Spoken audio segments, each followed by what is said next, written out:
Come on, come all to the NFL Brekkie Show, divisional round recap, conference championship preview. That's Laurie Horesh. I am Phil Murphy. We are your, servers on the Brekkie Show. We haven't really established that, Laws. Laws, it's the best time of year. We just had 4 games of consequence on the weekend. The Super Bowl is starting to come into focus. It's like that iPhone focus right before the focus. 2 games this weekend, both on ESPN. Time is on the scroll on the bottom channel is ESPN, as always. Send us your comments. Send us your questions. Laws, we have a couple things on the agenda today now that, man, we're pared down to 4 teams. I mean, we're talking compensatory picks. 28 teams in the league are already looking ahead to the draft. For 4, Super Bowl aspirations remain very much alive. They do. You mentioned it's coming into focus. That means I'm looking at my luggage, making sure that's all sorted. Passport's in date. We know this. ESTA waivers all sorted. Look at outfits. Well, that's how, it's part of our travel relationship between our 2 fair nations. Looking at, possible clothing that might be needed. Looking at that weather in New Orleans, which is something out of a... Not great today. Not sure if it's winter wonderland, winter hellscape. Either way, stay safe out there. In the snowy conditions. We've had far worse for Super Bowl weeks. I was in Minneapolis 6-7 years ago. That was yeah. There's a reason the Super Bowl hasn't been back to Dallas since over a decade. Yeah. So look, it is coming to focus. It's getting point of the end, but there were some fallen teams this week. There were some surprises. There's some 1 seeds go down, some high seeds go down, and so we turned to the people. We turned to our beloved community of viewers, audience, watchers, friends, fans, for their thoughts on how these teams that came up short, fell short of expectation, or didn't take advantage of perhaps a surprisingly deep opportunity that presented itself in the playoffs, how they can move forward. And we're going to touch on that in a wee bit. We're going to open up the Hot Take Hotline for a people's advice. Special edition of that for those teams that have fallen short, and perhaps some projections for what might come forward in the future. But before we do that, and we're going to take stock of the X factors that are left out of these final 4 teams. The Philadelphia Eagles hosting the Washington Commanders, the Buffalo Bills making a very familiar trip to the number 1 seed, AFC, the Kansas City Chiefs. So far, looking at the weather, it looks like it's going to be cold in both, but no precipitation. It looks like it's meant to be sunny or sunny-ish, sunny adjacent for this weekend. Bit of a contrast to what we saw, where it was snow day galore in the divisional round. And certainly it was sunny at Arrowhead. It was just, it hurt, the air hurt your skin. I mean, I'll take your word for it.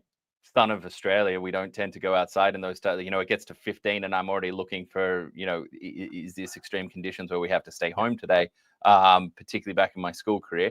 So look, looking at the big X factors from those 4 teams, who are the players that jump out most to us?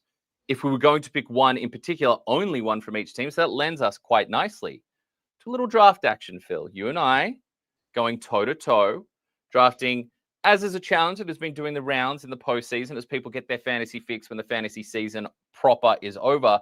Quarterback, running back, receiving options, so that's wide receiver, tight end, flex, if you will, and defense. You can only draft 1 player from 1 franchise. You can only draft a single player from each franchise. So if you're so inclined to take a Jalen Hurts, that would wipe certain other teams, certain other aspects of the Philadelphia Eagles, including their defense up against Commanders, out of reckoning for yourself. So you and I are going to go toe-to-toe and try and strategize. And I think what it's going to do is bring into focus, we're going to judge this on fantasy points and fantasy output.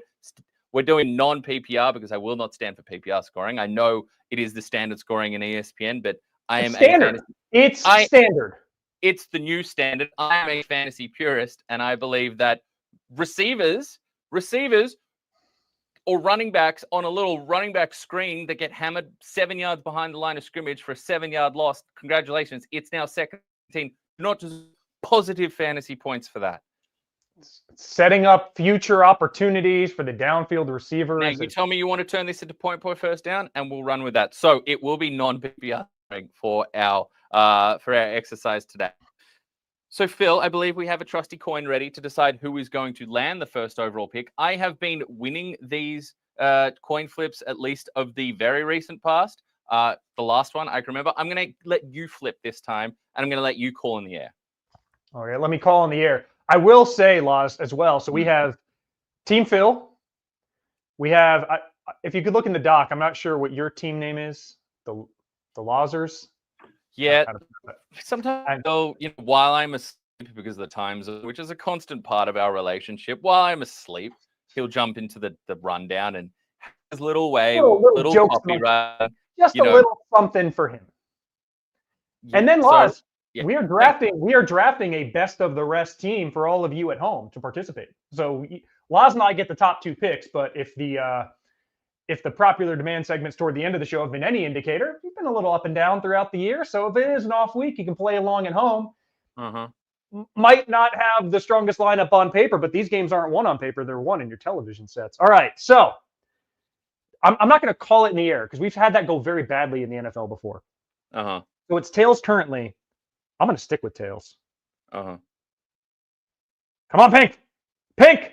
No. I know exactly where. Oh, that changes things. People are going to claim that it might have been an internet conspiracy. I hear that's all the rage these days.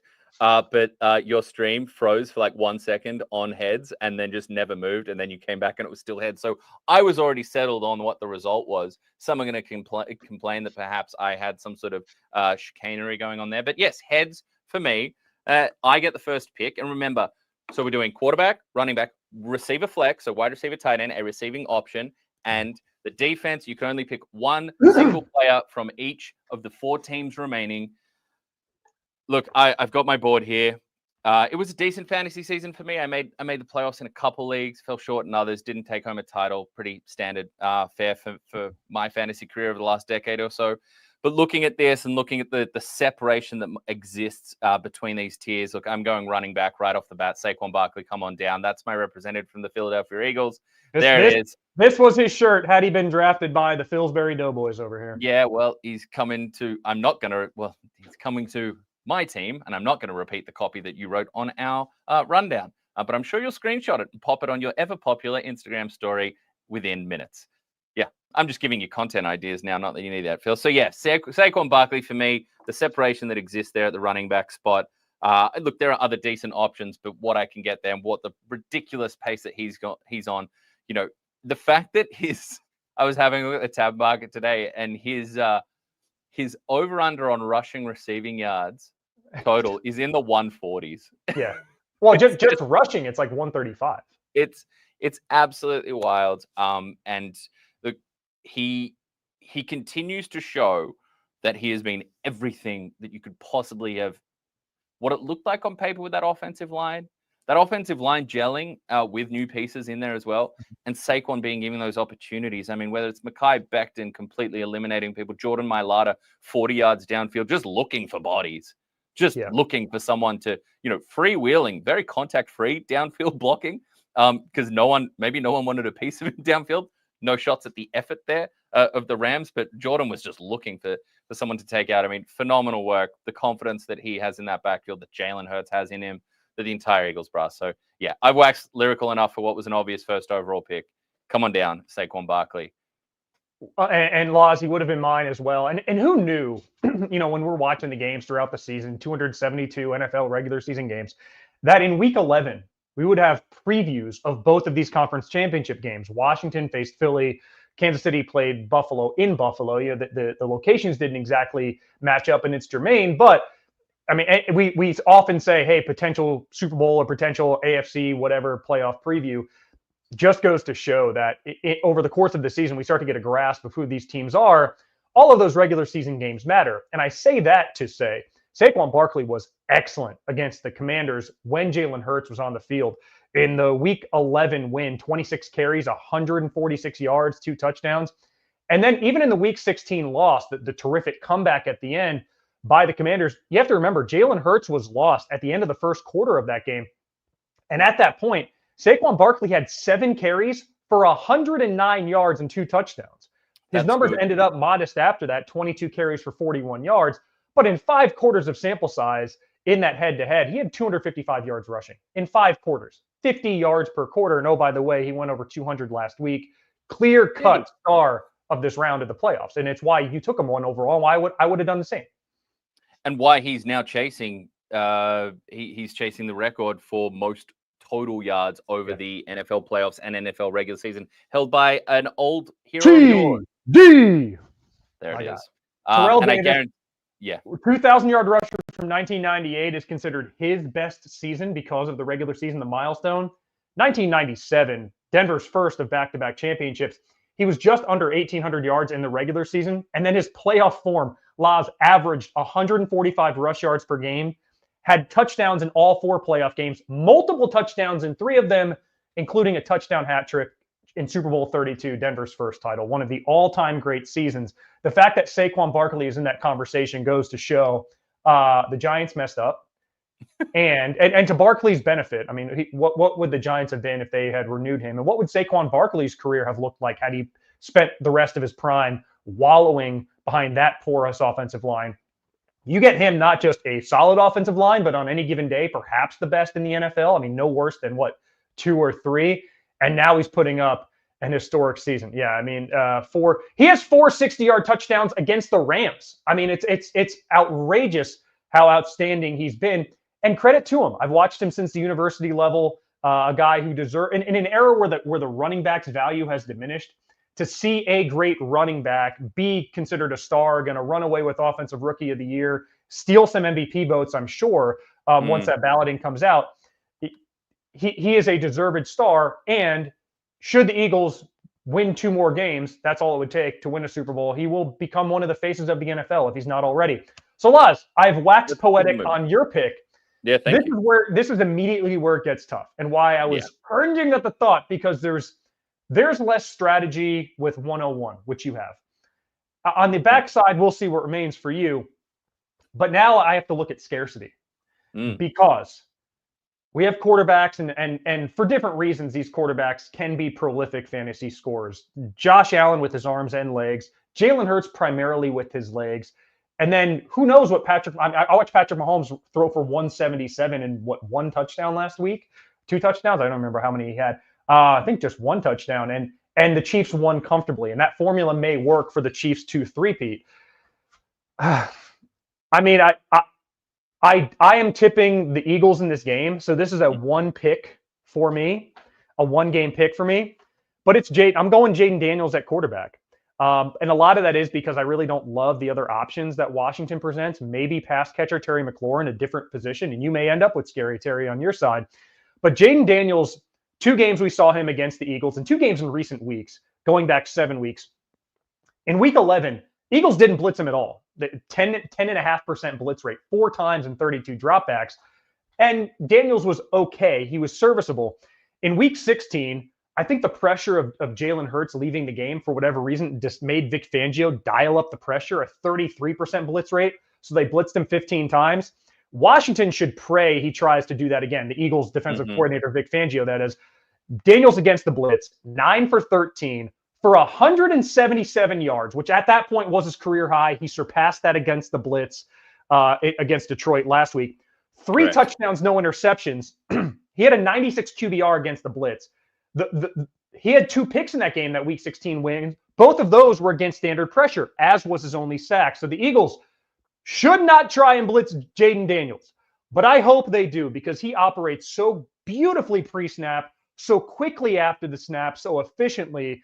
And he's somebody who we know Washington is going to ask him to do everything. He's going to run the ball 9 to 12 times. He's going to throw the ball 30 to 40 times. And I think it's going to be a high-scoring competitive game. I think the Eagles will take it by a touchdown, that 31-24 range. But I think Jaden Daniels will have a hand in each of those scores. And so that is my first-round pick. My second-round pick, this is really about scarcity. I'm going to James Cook of the Bills. I do tip the Bills to go into KC and get the win this week. This looks like, for all the reasons, the closer of the 2 games. But James Cook, when these teams played, also in Week 11, he had modest numbers, 9 carries, 20 yards. In fact, a poor day. But they gave him the ball in the red zone. He had 2 rushing touchdowns. And if this were PPR, he had 5 catches on 6 targets for all of 7 yards. I do think he will be involved more in this game. Thank you for making my case for me. 5 catches for 7 yards on 6 targets. I do think the Chiefs are going to look to blitz Josh Allen. That's just who they are. They blitz at a 34% rate, 4th highest in the NFL. Josh Allen is so good against the blitz, and a lot of that is because he gets the ball out quickly to a Khalil Shakir, to a Dalton Kincaid, to a James Cook in that scenario that win over Kansas City. I agonized about going quarterback Josh Allen, and then I was just out of running backs. I think it's going to be by committee in Kansas City. Who knows whether Hunter Pacheco is going to get the lion's share of the carries, kind of differentiate by quarter. And I don't think Brian Robinson's going to have a great day against that Eagles front, especially with an interior offensive line injury for Washington. So this came down to the absolute scarcity at the running back position, having to go James Cook, and me really picking Jaden Daniels, not over Josh Allen, but more Jaden Daniels statistically over Patrick Mahomes, as crazy as that is. I can't knock the pick. It's who I had as my second running back. If I didn't get Saquon, if the draft fell a different way, that's who I would have looked towards. I thought perhaps you might have gone at a position that neither of us had yet and kind of boxed me out a little bit, knowing now I can sit and wait on quarterback, don't have to budge there. So I am going to go to the positional spot that neither of us have yet. I'm going to go for the wide receiver or tight end option, my receiving option. And this might feel safe to some. And people may yell, have I not been watching the tape? Do I have when I'm watching this particular team play, do I have, double speed going on the remote control? And I think objects are moving faster than they appear. No, I'm just going to go with what history tells me, what the history books tell me. 14 straight games, is it? With 70 plus receiving yards in a playoff encounter. Travis Kelce, come on down. You are my receiving option.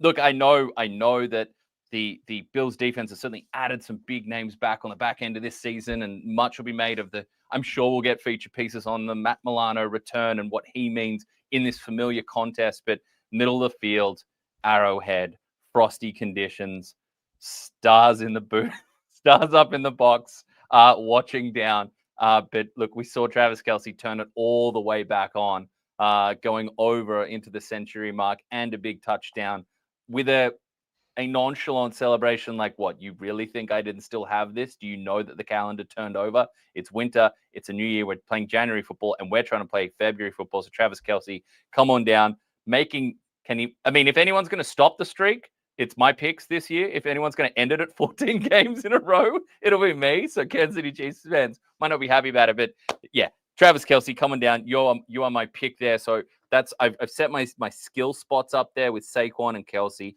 Happy about that. And then, because again, you've got your quarterback, I can sit back and take my pick of the defenses. Philly would have been one of the top ones, even with the amazing play of Jaden Daniels, because of their season ranking, because they're at home, et cetera, et cetera. I can't take them, obviously, with Saquon Barkley. And I cannot take the Kansas City Chiefs because I have just taken Mr. Travis Kelce off the board. So if I'm tossing up these games and which defense I'm going to lean towards, I will go with the Buffalo Bills here. I will take that Bills unit, not trying to disrespect Dan Quinn and the improvements we've seen on a Commanders defense that's been shaky throughout the season. It's the stats show that it's been very susceptible against the run, and you mentioned some of Saquon's performance against the run in this contest this season. And they have some young talent. They brought in some players and into key roles like a Jeremy Chin in the back end that have been better than previous iterations of this Washington team, but it's not exactly a high mark that they're clearing. So give me the Buffalo Bills at defense with my second to last pick. And I'm happy there because the way I know this is playing out, I'm not going to be having, at worst, my quarterback up against my defense. Yeah, and Laz, it's that then plays my hand for me, but and that's always going to be the case in this very rigid draft structure that we have. Couple stats to support your picks, and had I been in your shoes, I would have gone the exact same way. Travis Kelce over the last now 5 postseasons, if you include 2024, his receptions per game go up 38% in the playoffs. His receiving yards per game go up 6%, and his receiving touchdowns per game double in the postseason. When the weather gets cold, he seems to turn it on. He became the ageless wonder, had a magnificent AFC championship game a year ago, one of his all-time great playoff games. Now he looks to repeat that against the Bills team. Your defense, that they translate 49% of their blitzes into quarterback pressure. That's the highest rate in the NFL. So if you're going to bring extra bodies against Patrick Mahomes, which certainly on occasion they will, you better get home, because if you have mastered his offensive scheme like he has, you better get home quickly. And this is a Bills team. We saw them last week. The difference of being at full strength against the Ravens vis-a-vis a week 4. I tipped the Bills in this game, and so I do think they'll get home more often than not. This projects to be the lower scoring of the two games, so a defensive pick there certainly makes a lot of sense. So I would just one more thing to throw in there as well.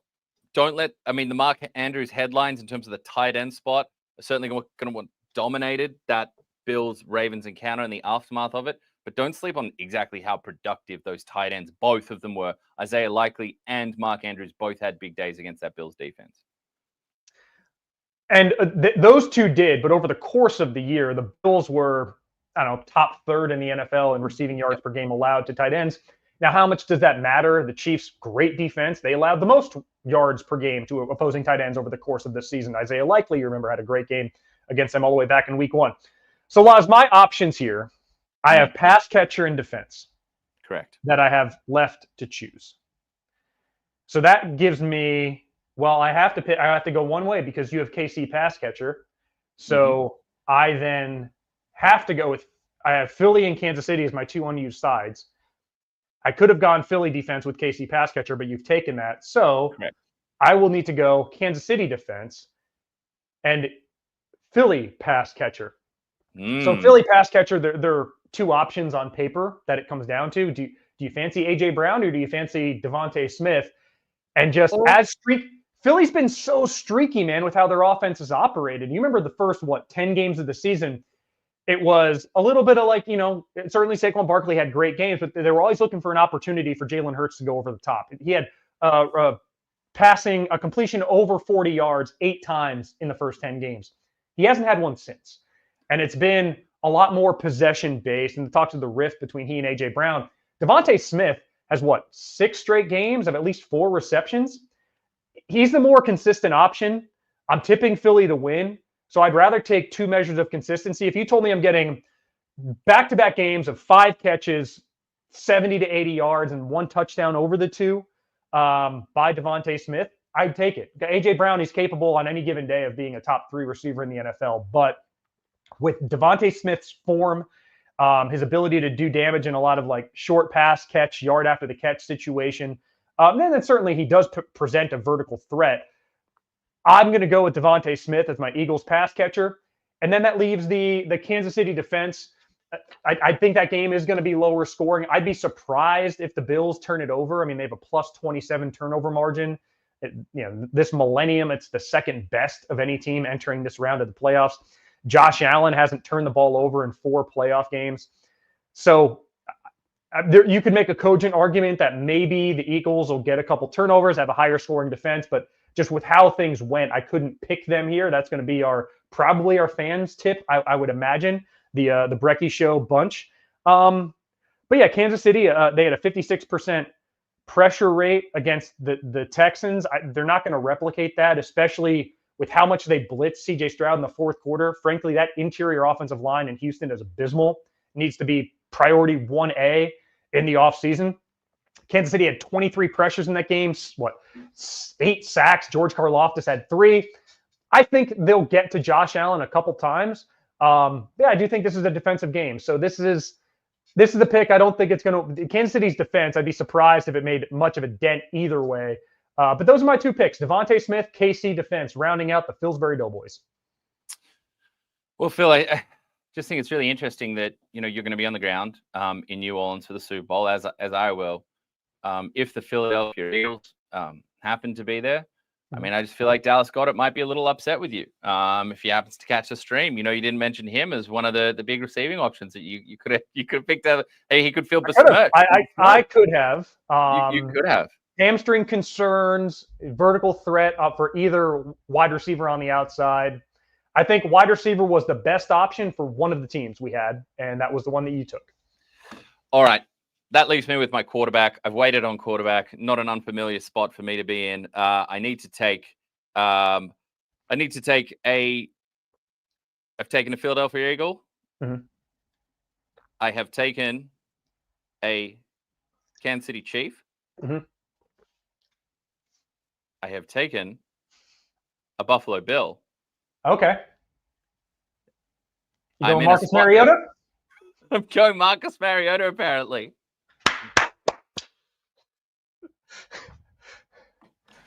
Well, this is why you do shows live.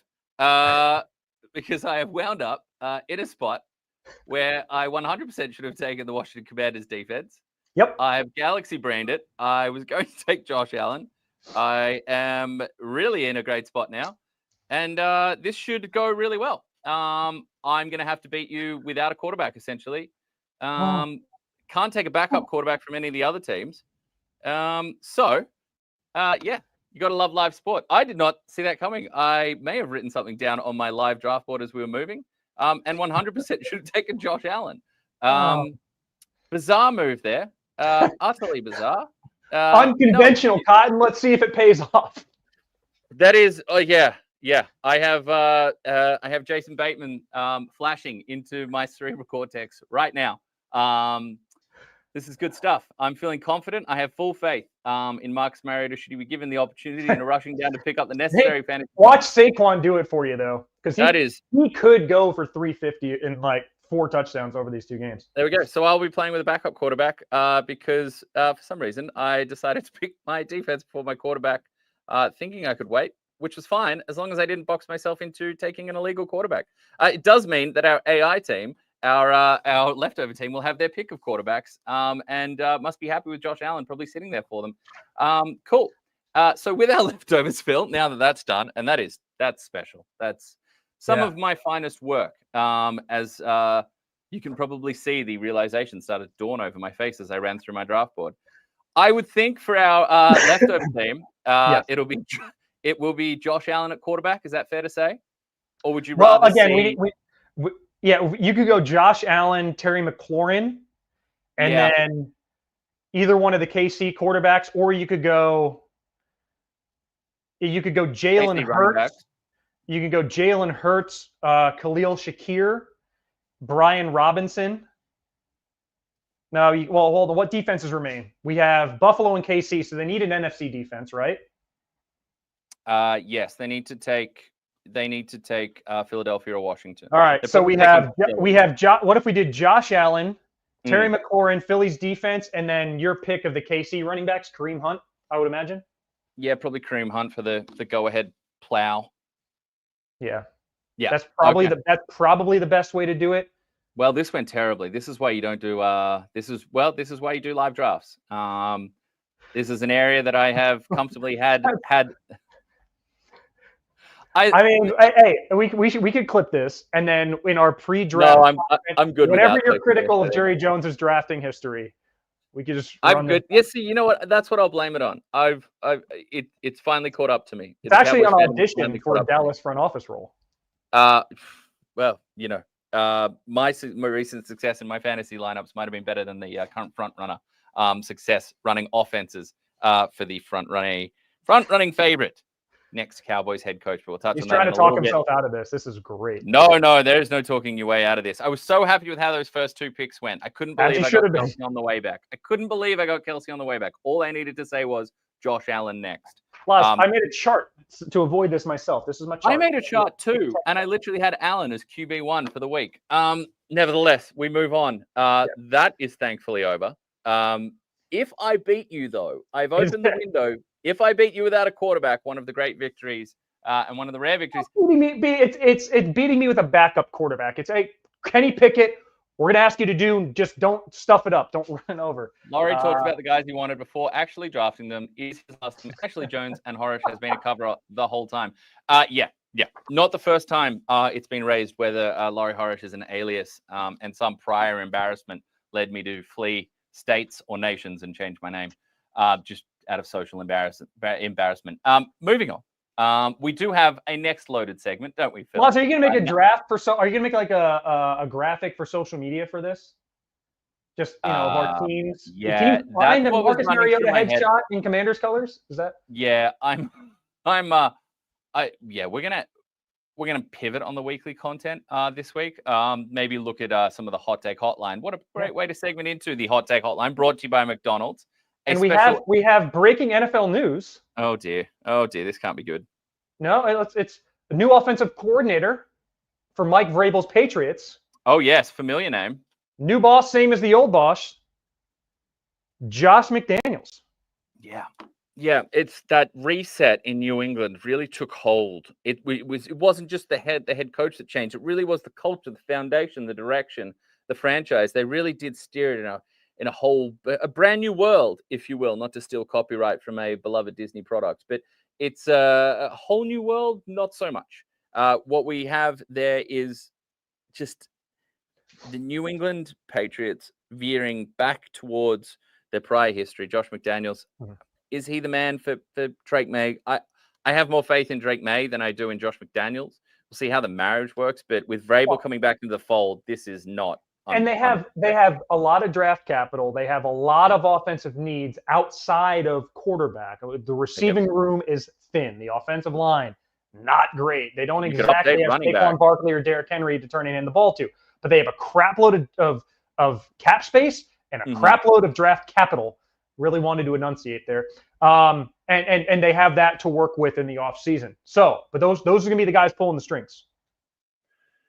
And we see some of these guys make awesome coordinators, bad coaches, bad head coaches. They're just different responsibilities. You're a manager, you're with the people getting your hands dirty, or you're the CEO. Some guys can do both, some can't. So maybe you wind up with Marcus Mariota as your starting fantasy quarterback. So to the hot take hotline with some hot news fresh off the press. It's increasingly rattled me.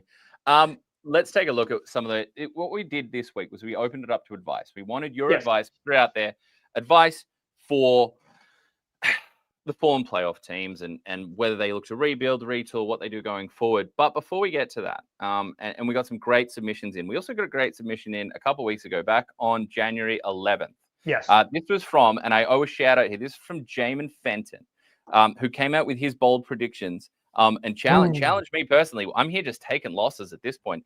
Eagles are going to smoke the Packers, and we define that as by 2 scores. Which they did. And the Bills will beat the Ravens. So, Jamin, I said, those 2 things come correct. I'm going to absolutely come on the Brekkie Show, and I will give you your plaudits. I will give you a round of applause, a huge shout out, because, mate, you absolutely crushed that on there was plenty of question marks around raised by folks like me, raised around that first meeting or that second meeting of the Packers and the Eagles in the first round of the playoffs, having seen such a thriller in the opening week of the season. And that Eagles defense in particular did a great job turning the ball over and really putting the pressure on Jordan Love and creating that 2-score victory. And then we saw what we saw with the Ravens and the Bills last week. It was close. It was far closer from that one. But to your credit, Jamin, you said smoke. You said 2 scores. He didn't say Bills are going to blow out the Ravens. The Bills were home underdogs, and they won straight up. Some of us profited from that emotionally, and others did not. And Jamin put it in writing, chiseled it in the multimedia universe all to see, put his neck out there, and listen, this is not the popular demand segment. We'll get to that, but if we're gauging likelihood, you would have gotten significant return on either of these in a vacuum. And Jamin Fenton went 2 for 1 with his take, putting his reputation out there, and suddenly putting Laurie Horesh's spot on the NFL Brekkie Show on the hot seat. I'm sure Jamin wouldn't have picked Marcus Mariota as his conference championship fantasy quarterback. This has been a grim football year in my world. I mean, I knew what we were coming into with the Cowboys. I was very clear about that coming into the season. One of the few picks I got right was that they were going to fall out of the playoffs. But the fantasy devastation in the playoffs once again. I mean, the prospect of spending a whole lot of great quality time with Philadelphia Eagles fans in the Super Bowl week is exactly what we do. Either Eagles or Commanders, bro. I mean, it's one or the other. And both deserving to be there at this point, and both well and truly stamping just how much they're separating themselves in the NFC East. popular demand campaign. This has been a true test to my football purity and my confidence. But you got to, like all good cornerbacks and quarterbacks, you got to have a memory like a goldfish. So that's what we're trying to do. But it's this goldfish is starting to build up some emotional baggage and scarring from a 2024 campaign that has if truly you left me can, looking for a finger on the pulse. maybe go carry on only. I just fear for the fate of your checked bag over the Pacific Ocean with how this football season's gone. You might just Okay. plummet 30,000 feet into the waters below.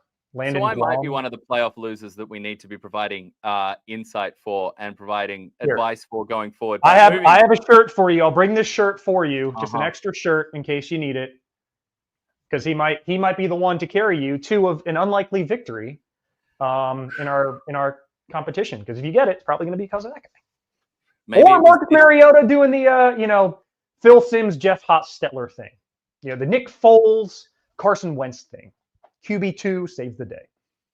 Maybe this was the truly austere extreme move I needed to make to shake things free. Okay. Right? From Kieran, bold predictions and advice for playoff ousted contenders. The Lions losing their coordinators will have a strong effect next season. They won't win the NFC North. The Texans will miss the playoffs.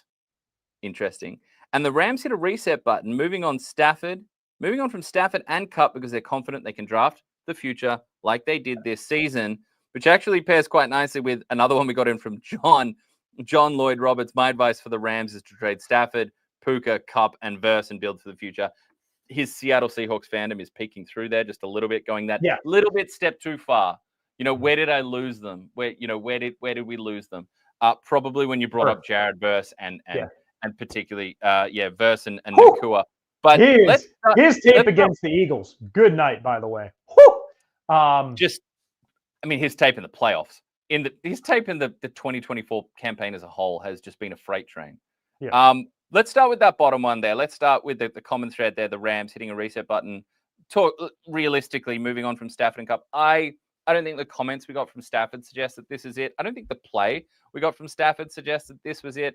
I think a little more help from his receivers. He had a big fumble. There's some big drops. Kyron Williams, ball security issues. Without those, and hey, maybe the idea is that we double team the best defensive player on the paddock, maybe the best defensive player in the entire playoffs on the telling third down where we're driving to not just tie the game, but win the game. I didn't see anything from Stafford in these massive spots. This is Matthew Stafford who out-dueled Josh Allen this season. I didn't see anything that suggests this is it. But as for Cooper Kupp, that's a little more interesting for me. We saw the production dip. We've seen the health issues over the last couple of years.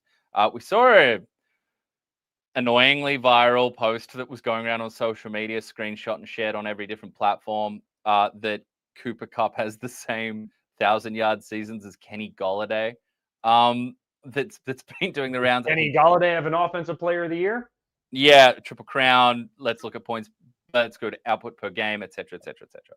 Yeah. But I do think there's a world where you move on from Cooper Kupp, and I do think it's realistic to look at Tyler Higbee. Credit him coming back from injury and contributing down the stretch, but this is a team that needs another weapon on offense. Mm-hmm. And they shouldn't be shying away from investing in it. One, because they've done such good work on the defense, turning that thing around, particularly up front. But two, because they have a quarterback to turn to, and obviously Sean McVay there being the offensive guru that he is, but they have a quarterback to turn to and literally say, what do you think is missing? Both of them sitting down talking together, Les Snead, Matthew Stafford, and Sean McVay sitting down. What do we think? What archetype of receiver is missing in the draft or in free agency? Let's have a look at what we can do. I mean, they're spending absolute pittance on defense right now.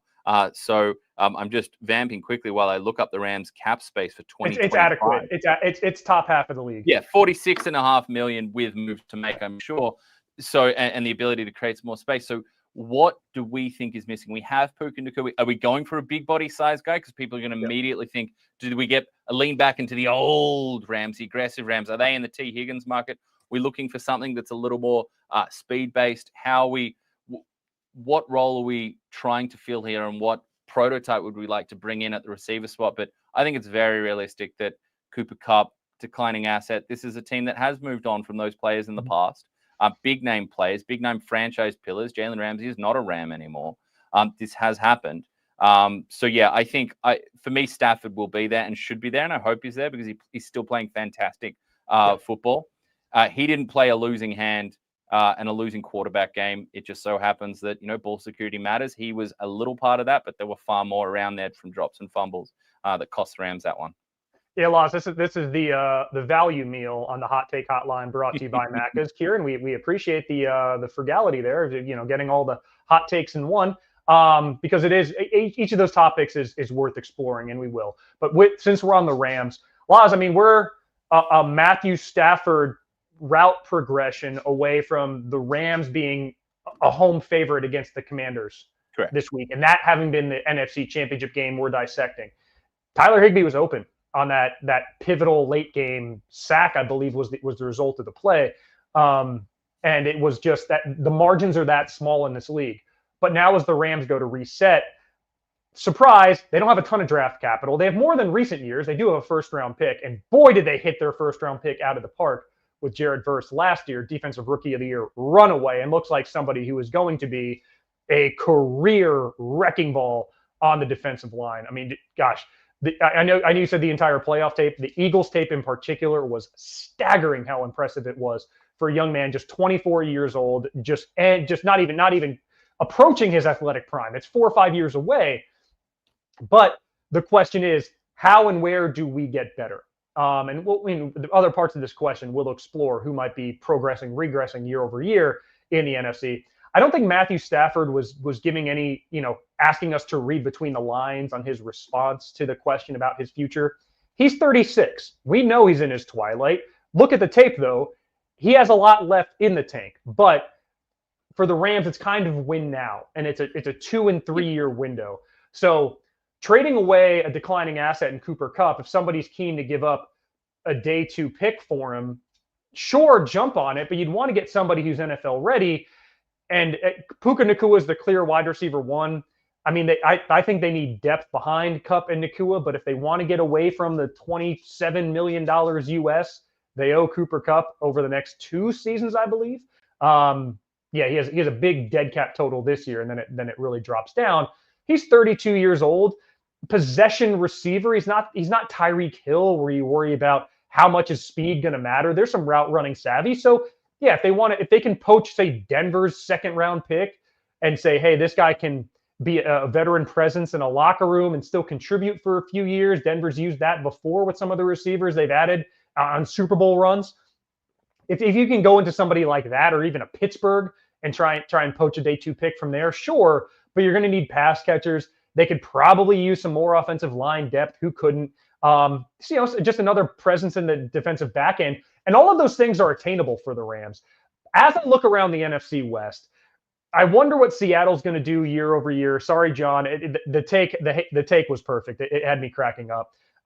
Arizona, I don't think they're going to contend next year, but a lot can happen in the draft and free agency. One thing I am confident is the 49ers will be healthier next year than they were this year, because that's an exceedingly low bar. And that team is going to be in the divisional conversation. So for the Rams, they have to get better. They have to look to improve this offseason. This is a 1 to 2 year window, which they've done masterfully before. But if you want one real run in earnest left out of Matthew Stafford, it's now. If that means parting ways with Cooper Kupp, great. But that turnaround then has to be somebody who's going to impact this team in September and October of 2025. Not farther away from that, because as we know in this league, that window is not guaranteed. Just so people can get familiar with this idea, some of the names to look at, just off the top line idea. I mentioned T. Higgins. Stephon Diggs is a free agent, but obviously the injury. ACL. Keenan Allen, not the year that he would have wanted in Chicago. Some touchdown production picked up at some points of the campaign, but far from that. Amari Cooper, who has not been the transformative force or the take the top off force that we might have thought of moving to the Buffalo Bills. The really interesting one to me, and it's not for this team alone, and we're going to touch on a team that they were brought up with in some of the comments and the questions we got sent in. Again, we're talking about injury, but Chris Godwin is a free agent. Yeah. And depending on his health, if you think about someone that can bring a fantastically dynamic element out of the slot, Chris Godwin, with how the pace that he was on in Tampa Bay, this season with Liam Cohen was something And really impressive. Laz, he is a coveted locker room guy as well. Yeah. Teams are going to be queuing up to get Chris Godwin's signature. Okay. And to that, the Ravens, this is from Brad. The Ravens need to change head coach and add some good wide receivers before they can ever win the Super Bowl. And this flowed on to, as I mentioned, a couple of replies and stuff, which is exactly what we want to see out of our fantastic Brekkie Show community. But we saw, people ask, oh, is this a Tyreek Hill destination? Could it be is this a Chris Godwin destination, which would be really fun? But do you believe that the Ravens, as currently constructed, Andrews, likely, Zay Flowers, who was hurt in this playoff campaign, which is tough to see, Rashad Bateman, who did step up and have big moments as that kind of core and that crux, and we know what they do in the running game, is it enough to win a Super Bowl, or do they need to make a change at wide receiver? Do they need to make a change at head coach to hit that top ceiling? I think of the questions, head coach is the easiest one. No, they don't need to move on from John Harbaugh. He's won a Super Bowl there with all due respect, lesser quarterback, Joe Flacco. And also look at with John Harbaugh, who's John Harbaugh in the division with, constantly compared with as these pillars of head coaching consistency and stability and winning? Mike Tomlin. What's our biggest criticism of Mike Tomlin? Update your demands for the offensive philosophy. We need more. We need to get in the 21st century. It'd be nice, at least this past decade. Now have a look at John Harbaugh. West Coast offense. John Harbaugh went from Greg Roman to turning towards someone like Todd Monken, who's now getting head coaching interviews, completely revamping, opening things up whilst not abandoning the run. Because last I checked, Derrick Henry in that run game and that offensive line that had huge question marks around it kind of had a nice little season. So, that's why I'm not turning away from John Harbaugh. He brings so many of the same qualities that we talk about in these top elite, stable, long-term head coaches. Particularly, it feels like in the AFC side, the NFC side, not so much. And also showing that top-down flexibility and self-analysis, self-reflection to pivot and add different emphasis as the league moves in different ways. But to the other parts, do they need to upgrade that wide receiver core to get over the hump there, Phil? Well, I think they could use another reliable pass-catching option. And Laz, again, we're talking a dropped pass from a sure-handed tight end at the goal line. That the Ravens might be road favorites in Kansas City if not for that drop. And not trying to pile on Mark Andrews, but the margins were that small that you can point to one or two plays that cost the Ravens that game in Buffalo in the divisional round. I don't hold past performances against Lamar Jackson in that case. Coming in, I just said high ceiling, low floor team. They're as good as anybody, but that floor shows up far too often in a variety of ways. And that's what I thought would cost them from getting a 4-game January win streak, which is what they would need to win a Super Bowl. This isn't hit the reset button, but you can use some offensive line depth. They might go Ronnie Stanley. They might look to upgrade the tackle position. Certainly corner. They could use some help at cornerback. Yep. And another wide receiver. They haven't drafted wide receiver well. Zay Flowers they hit on, but he's somebody else. He fumbled at the goal line last year. So you're looking at just guys making just ill-advised plays or out of character plays, frankly, in high stakes moments. And those guys aren't named Lamar Jackson anymore. That pick was bad, but and the fumble wasn't great. On the whole, it was an above average game for a guy who could win MVP. And so was he transcendent? No, but it wasn't like he played against the Raiders when he was poor, or like he was bad when the Steelers lost, or bad against the Browns, games they should not have lost. It's just the Ravens just found a way to not win a game that they had the momentum to take. It was within their grasp. You upgrade offensive tackle, corner, wide receiver in free agency or the draft, you're going to be on the short list of teams to do it again. But I remind you, we know the Steelers, you can punch them in for 9 to 11 regular season wins. Quarterback room be damned. They could start Marcus Mariota, Laz, and go on a run. And I know the Bengals are going to be better than they were a year ago. They're not going to lose 4 games in which they scored 33 points. So the regular season threshold for the Ravens will be higher next year, but maybe that's what they need to get punched in the mouth a couple times more in November and December to set themselves up for a January. But I don't think the head coaching change is necessary at all. And I think they have a wide receiver, but yeah, you could always use another option, especially if there's question now, how reliable can our 12 personnel be? Interesting comment, Brad. Following up, I just think that Harbaugh keeps getting in the playoffs, but him and Lamar can't get over the hump. I thought an Andy Reid switch up for Harbaugh would work if he wants to go and coach in another conference, perhaps a team down in the state of Texas. There'd be support there compared to what else is being rumored around. 7 teams would raise their hand.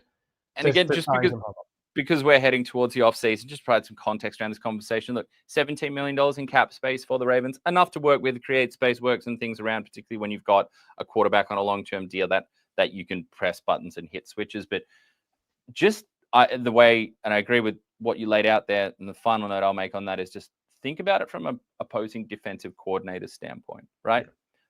Derrick Henry scares you. Lamar Jackson scares you. Zay Flowers you have respect for, but he doesn't scare you. Well, how many receivers scare you? 5?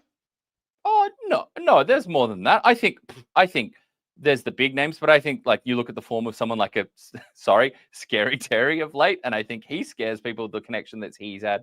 Like they don't have someone even of that level. I'm not talking about nightmares, but scares you. Now think about how you're keeping defensive coordinators up at night. If you add that extra element at wide receiver, which you're capable to do, and now you're thinking about the receiver, the quarterback, and that guy Derek. Like it's sure, but if Jamar Chase were wearing Ravens purple, they'd have the best roster in the NFL. It's just like what they have isn't that far away, and I think Josh Allen's proven that you don't necessarily need the scary option, and Josh Allen doesn't even have a running back nearly and man, I love James Cook. He's not Derrick Henry. So if you can get another sure-handed receiving option that, hey, I can throw you the ball and you can catch it, even if it's not on the numbers, if it's on the hip and you can catch it and fall backwards into the end zone, then it's a different story. So I don't think a complete reset is necessary. Laz, I know we got to move on. We also, in the first one from Kieran, we had a couple other prongs to that. One that's intriguing in the NFC North that I think warrants consideration, the brain drain in Detroit. Yeah, Kieran saying the Lions losing their coordinators will have a strong effect next season. They won't win the NFC North. Just circling back to that one again. With the NFC I North, agree. You agree? The NFC North is going to be competitive. The newly extended Kevin O'Connell will be back with insert quarterback, probably JJ McCarthy. Mm-hmm. We'll be back with that and a very talented team around him. Ideally, I think they can hope for some better health and add a little extra depth on the offensive line.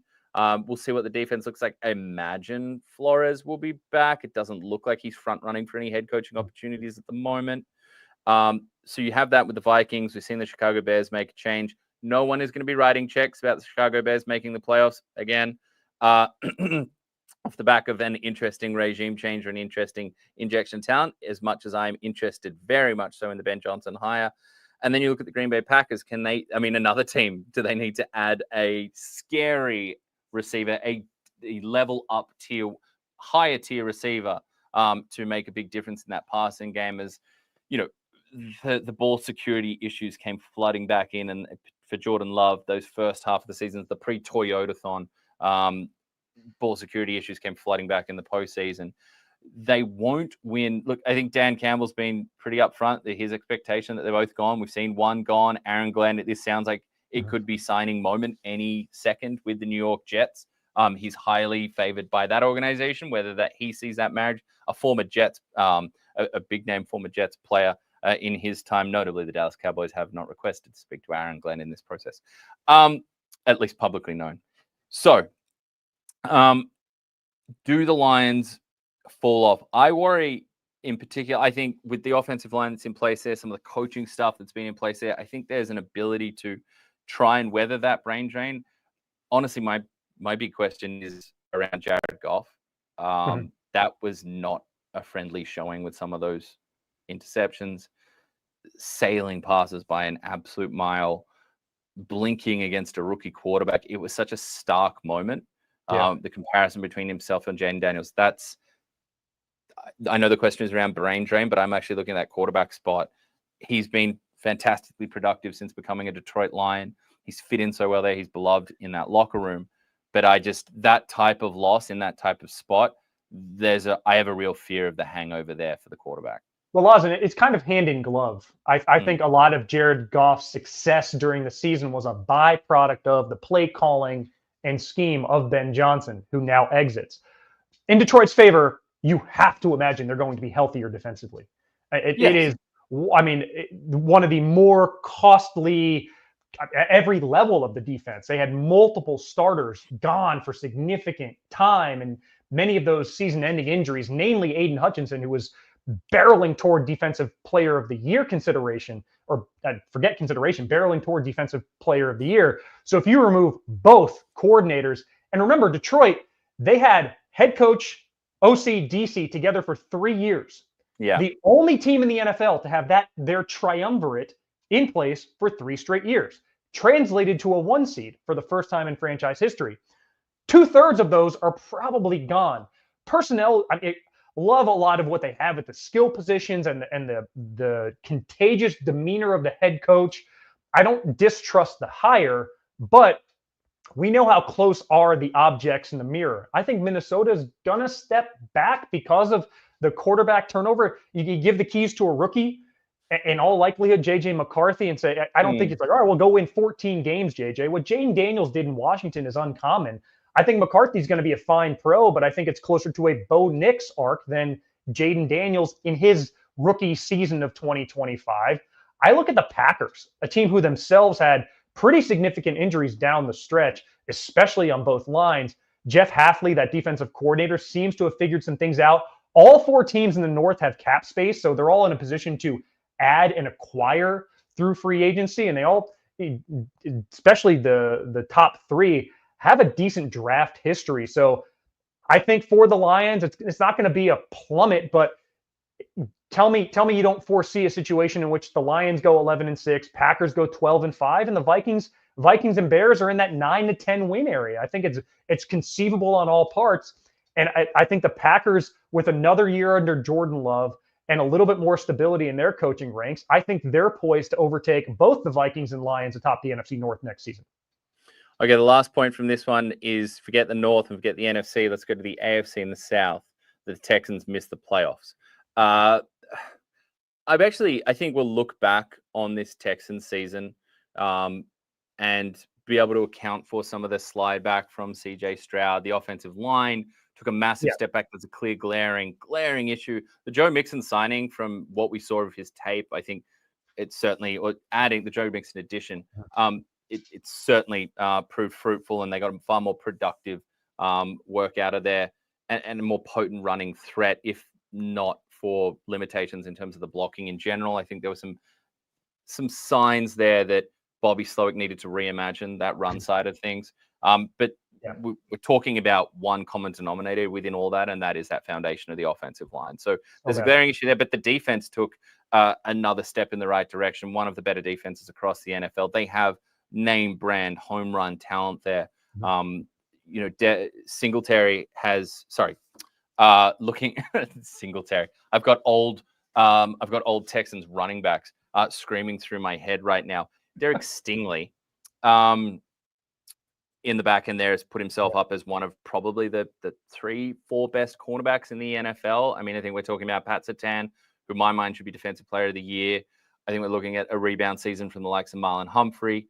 Jalen Ramsey is still going to get consideration in that big talk, but I think Stingley is right in that mix. They're big step back from Sauce Gardner this season, but they have some true pillar talent on the defensive side of things. So I think there's a faith in that coaching staff in the Texans to turn what could have slid back into an even more disappointing campaign into one where they still featured further into the playoffs than some might have imagined.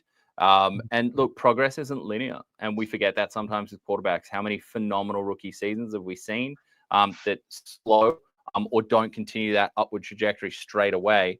There's a plateauing that happens in the second year. I have faith that CJ Stroud, Bobby Slowick, that offensive brains trust and that line gets a real good look at going into year 3. So I'm not so sure about that one. I think some of the questions that the Jaguars still with Trent Baalke in the building, the Colts with the looming, walking, talking question mark that is Anthony Richardson, and the uncertain, you got the vote of confidence, but the uncertain future for someone like Shane Steichen. And the Tennessee Titans, they have the first overall pick. I love the special teams additions with Bones Fossil coming on board. But again, this is not exactly a flagship franchise of success. You can plant your flag down for. Now, I will say there's one quick one coming in here, and I know we've got to keep it moving because we've hit the hour mark. We still got to do it properly to ban. If the Dallas Cowboys do in fact hire Brian Schottenheimer as the head coach of the team going forward, Dallas Cowboys fans certainly have right to enter fandom free agency. Yeah, Laz, just two quick things from me on the Texans that cost them really any chance of beating the Chiefs at Arrowhead. The thing we've been talking about for the year, you mentioned it, interior offensive line was bad coming into the season, and it surpassed their expectations in its futility. I mean, saloon door resistance against a very good defensive line in Kansas City. C.J. Stroud was running for his life, and they had no answer for Steve Spagnuolo's blitz packages. Few do, but particularly that team. And they have a three-headed monster at wide receiver that none of them lasted the whole season. Nico Collins missed a significant amount of time with a hamstring injury, and then Tank Dell suffered a gruesome injury. Stephon Diggs, impending free agency, ACL tear. You go in thinking, hey, we have three reliable receiving targets. When that gets reduced to one, and you have to get the ball out quickly, it's just not a deep playoff run make. Correct. I do think the Texans will be back as division champions because, as you said, I trust nobody else in that division. I've been out on Anthony Richardson for the better part of a year. I don't trust the Jags' ability to build a roster with their GM. And the Titans, at picking number one overall, hard to tip a team that had the worst record in the NFL and probably going to be starting a rookie QB to win a division. Just ask the Bears. And yeah, my point about Cowboys fans having the right to enter free agency of fandom, if Brian Schottenheimer isn't indeed named a head coach, any rebuttal there? Or you just let people fan how they want to fan and play on from there? I don't believe in fan free agency. I think that's outrageous. I think that sports teams deserve fan loyalty and sports teams should provide loyalty to their fans, but I'm not sure the Cowboys are actually running on the core ethos of a sports team, which is a commitment to win. I have so many friends who are Commander supporters because I attended uni in the DC area, about 15 kilometers from downtown DC. And so many fans who are like texting me is like, is this what it feels like to, they don't know what to do with themselves because this team hasn't been to this point in more than 3 decades and just stuck in themselves an awful ownership situation. I mean, worse than the Cowboys. Jerry Jones is silly. Dan Snyder was worse. Snyder was a step or two beyond that. So there is reward in the wait, I would say. And so, yeah, you can have, what I will say though, is you can have I don't want to say a second favorite team. I'm a Broncos fan through and through. I bleed blue and orange, but you get to a certain point in the playoffs, your team's no longer around. You say, man, it'd be great if that quarterback or that player, as long as it's not like a bitter rival, you can barrack for somebody, a different team to win it all and kind of feel good for that fan base. But as far as having your core allegiances switch, I think that softens the reward and it's not worth it. I think if teams show a lack of willingness to actually commit to winning, which a limited coaching search 2 times in a row would suggest, or even the theory out there that a coaching search that ends in a bridge head coach to just get someone like Jason Witten ready for the job in a couple of years' time. Like I said, I think you should give sports teams your loyalty, and I think sports teams should give their show fans loyalty as well.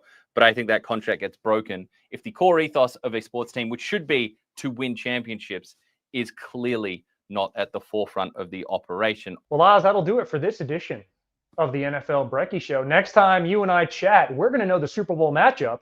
And the next time we chat after that, we'll be in person in the Big Easy. We will be. And when we do look at that Super Bowl matchup, I'll be looking forward to taking a good hard look at their backup quarterbacks for obvious reasons. Well, I'll do it for the NFL Brekkie Show. Keep it on ESPN.com.au for all the latest in whatever your sporting code of choice. But if you've made it to this part of the show, I happen to think that might be the NFL. We'll see you next